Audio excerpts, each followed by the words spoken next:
Yo, what's up guys, welcome back to another video. This is a reaction to why US states have nothing in common. It's probably an extreme title, right? Because I always feel like I relate to these states, but some of the southern states, right, that border each other, I feel like they've got a lot of similarities. Culturally, they're quite similar.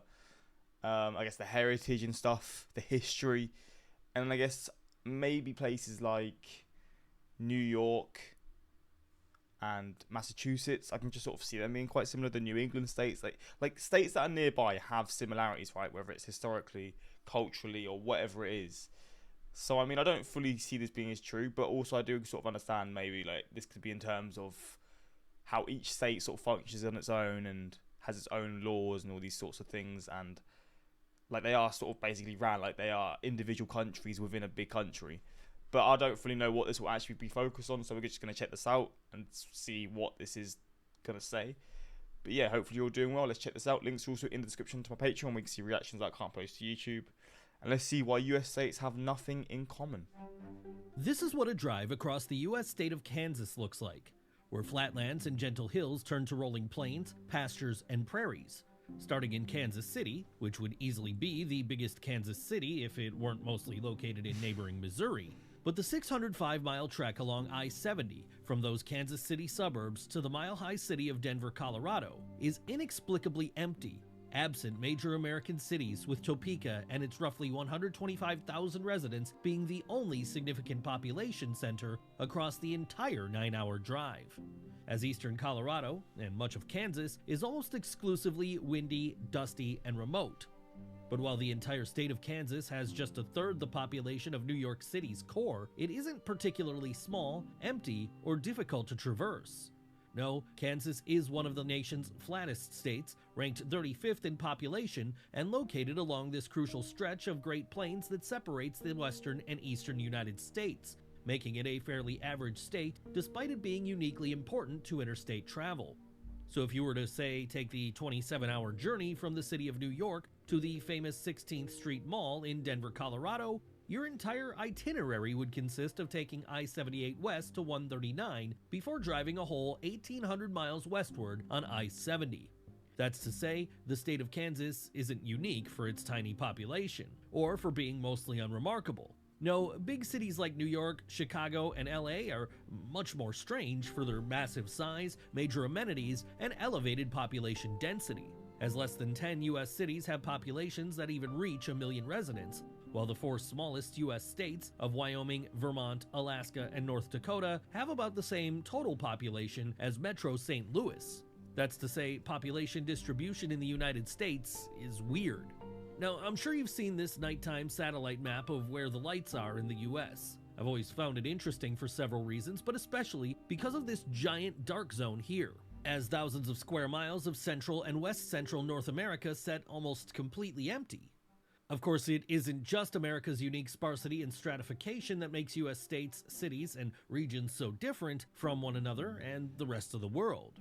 This is a map of US inequality, where there's a clear correlation between population and prosperity. Something that's even more clear from this map of poverty in the United States, where this area of the South, Appalachia, and the Rust Belt all have fairly sparse populations and some of the nation's worst inequality. Honestly, I've always seen cartography as a tool for showing places from perspectives and angles that otherwise wouldn't be possible. These sections of the US face the nation's greatest levels of clean water scarcity, while these are facing epic drought, and these regions are at a meaningfully enhanced risk of outright environmental catastrophe, while these pockets hold substantial deposits of valuable natural resources, when these are America's wealthiest counties, and these states hold the most Fortune 500 companies. 2 in Virginia. There's 4 counties within Virginia as the wealthiest counties. Is that to do with the oil? I mean, that I was not expecting that. California has 3, Colorado has 1, Maryland has 1, and New York has 1.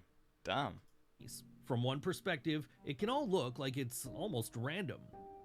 Sure, there are regional threads. The euphoria and pain that came with the rise and fall of the Rust Belt was spread all across the region, from Pittsburgh and Detroit down through southern Ohio and West Virginia. In the same way that the Gulf Coast, with its massive crude oil and tourism-based economy, can have these coasts of Mississippi, Alabama, and Florida almost feeling like the same place. But while life on the Florida Panhandle can feel almost identical to the shores of Alabama, life in southern Florida and central Mississippi couldn't be more different. While the millions of residents that have fled California for a better opportunity to cost of living balance has dramatically changed America's south-southwest, a phenomena that has seen a sharp rise in housing costs from Idaho to Colorado and all the way down and over to Florida, meaning that regional influences can be strong even among states with little in common, but even where states literally share in culture, or in the example of Kansas City, where Kansas and Missouri effectively share a whole city together. The states of Kansas and Missouri, which really are quite similar even as far as neighboring states go, well, they're still vastly different, from resource rights to education funding, city amenities, and highway maintenance. From opportunity to public transportation, from public safety to commerce, it's as if they have nothing in common, but they do, and that's the point. In the United States, it isn't just about where the best location for a new microchip foundry would be geographically, because it certainly wouldn't be here in water-scarce Arizona. No, it would likely be somewhere in the Midwest or the Southeast. Just as movie and television production aren't leaving Hollywood for Atlanta or Central Georgia because of the scenery or top-notch facilities there, no, they're making those things work in Atlanta because that's where the best financial incentives are. Jeez. While financial institutions are headed to West Palm Beach for its better overall cost structure, and tech companies are flooding Texas for its industry-leading regulatory environment. I guess just maybe in terms of for the big companies, this isn't really the focus of the video, but for the big companies, each state has its own benefits. Or not even just for big companies, just for people. There's benefits of each state. There's benefits for the needs of certain people in each state, right? I guess that's the whole point.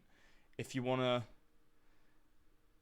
I don't know, you want to work with something to do with oil or whatever it is, go to, can't think of a state.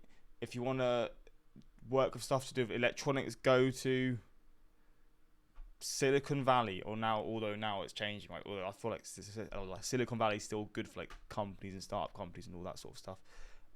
Just different regions will have different benefits. But again, not just for big companies, just for personal, like people, individuals, like families. If you want to move somewhere to have a easier or cheaper life or to work a certain job, I guess different regions within the US will have benefits of that, right? But then when it goes to like laws, you could be in one state that has completely different laws to the state neighbouring you, and that's one thing that does fascinate me. Say smoking weed is illegal in one state here, and then you go within 5 miles of another state, and then you get caught. That's just one of those things. Like, you know what? I guess you could get in trouble. You probably would get in trouble for that because you're in another state that you're breaking the law. But that's just not really a thing that I can comprehend, because obviously I live in a country where it's all just the same laws and the same rules. But that is a fascinating sort of thing to see. There is definitely differences, but I feel like culturally a lot of states nearby are quite similar, and then when you get further from that state, it will be different cultures, and those states will be more similar and stuff. Similar to how federal programs have helped foster innovation in specific sectors or areas, or more fittingly, have invested in the growth of specific areas through heavy infrastructure investment, something especially effective when residential and business infrastructure are afforded significant, simultaneous investment. But it's also the more general but equally complicated nature of having 50 distinctly different states and the District of Washington creating 51 unique sets of rules, regulations, and accommodations, so that you may be able to have this exotic pet in Kentucky, but perhaps not in Florida. Damn. While California has a minimum wage of $16 an hour, despite Indiana sticking to the nationwide bare minimum wage. I mean, in California, we know why it's such a stupidly expensive place to live.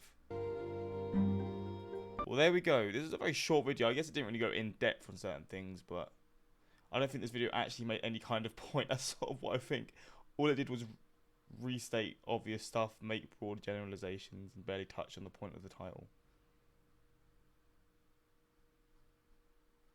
I did kind of think that. It was just a lot of nothing, but still, I guess it just shows how different they are.